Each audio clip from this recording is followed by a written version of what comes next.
Have you ever noticed that the more you worry, the more things seem to go wrong?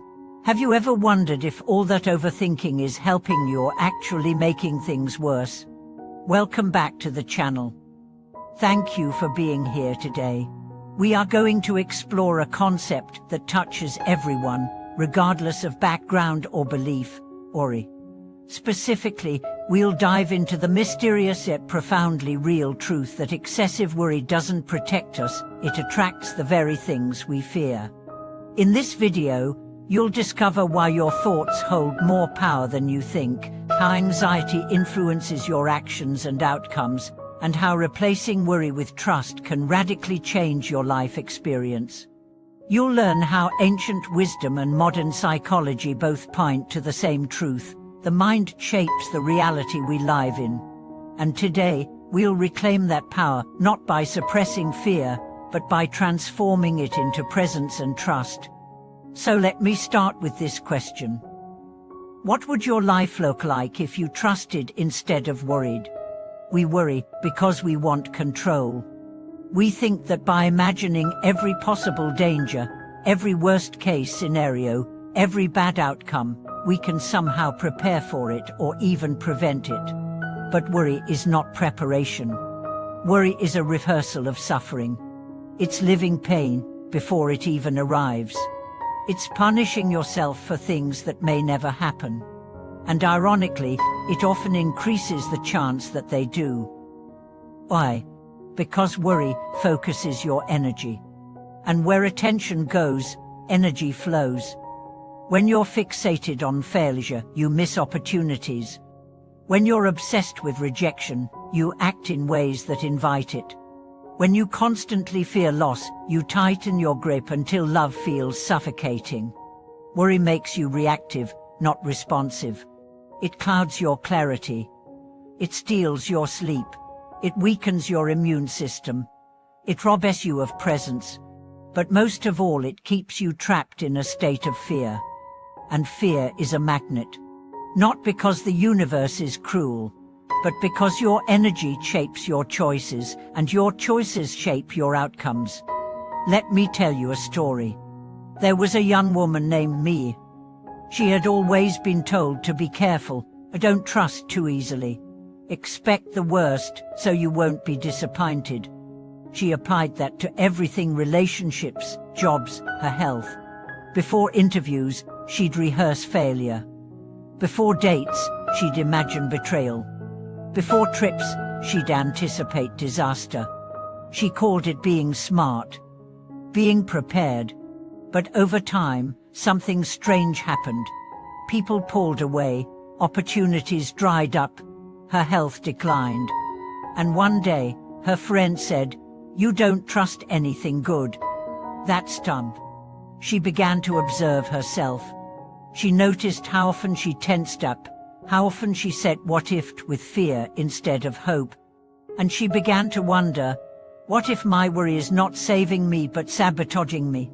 She started practicing trust, not blind faith, but intentional focus.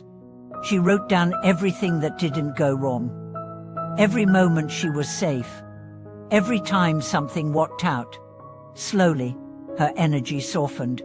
She smiled more, slept better, spoke with hope, and life responded. She didn't stop being careful, but she stopped being controlled by fear. That's the difference. Worry is compulsive, trust is conscious. Let's go deeper. What is trust really? Trust is not naivety. Trust is not ignoring reality. Trust is choosing to believe that whatever happens, you will be able to meet it. Not because everything will be perfect, but because you are resilient. You have survived every hard day. You've made it through heartbreak, through failure, through loneliness, through fear. You're still here. So trust is not faith in outcomes. It's faith in your ability to grow, to adapt, to find meaning. And that changes everything. When you stop believing that worry keeps you safe, you open the door to peace. Here's a truth from ancient teachings. Fear closes. Trust opens. Fear contracts your body. Trust relaxes it. Fear builds walls. Trust builds bridges. Which one do you want your life to be built on? Let's now explore how to shift from worry to trust. The first step is awareness. Catch yourself worrying. Don't judge it. Just notice. What am I afraid of? Then ask, what am I imagining? Most worry is imagination, ungrounded in reality. Your mind creates movies based on worst-case scripts. So ask, what else could be true? Then breathe. Your breath is the anchor to the present. Worry pulls you into the future. But your breath brings you back to now. Right now, are you safe? Right now, are you loved? Right now, are you breathing? If the answer is yes, then you have a foundation of trust. Build on it. Next, speak differently. Words matter. Stop saying, I'm so stressed. Start saying, I'm learning to stay grounded. Stop saying, I always mess up. Start saying, I'm doing my best. Your words program your mind. Speak as someone who trusts, not perfectly, but increasingly. Also, act differently. Take small risks. Let someone in. Apply for the job. Say what you mean. You don't need to trust everything, but trust something. Trust the sunrise. Trust your body. Trust your breath. Trust the part of you that wants to heal. And above all, trust that life is not out to get you. It's trying to teach you. Let's not forget, worry is often inherited. You may have learned it from anxious parents, from fearful environments, from traumatic experiences. So be gentle with yourself. But also be courageous enough to break the cycle. You are not obligated to live in fear just because it's familiar. You can choose a new way. Not all at once, but moment by moment. And each moment of trust is a seed. One day, you'll look back and realize you've grown a garden of peace.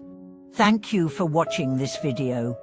If this message helped ease your mind, please share your thoughts in the comments. What have you been worrying about?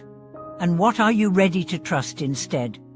Don't forget to like, subscribe, and send this video to someone who needs to hear that worry is not their only option. Together, let's replace fear with faith. One breath at a time. See you in the next video.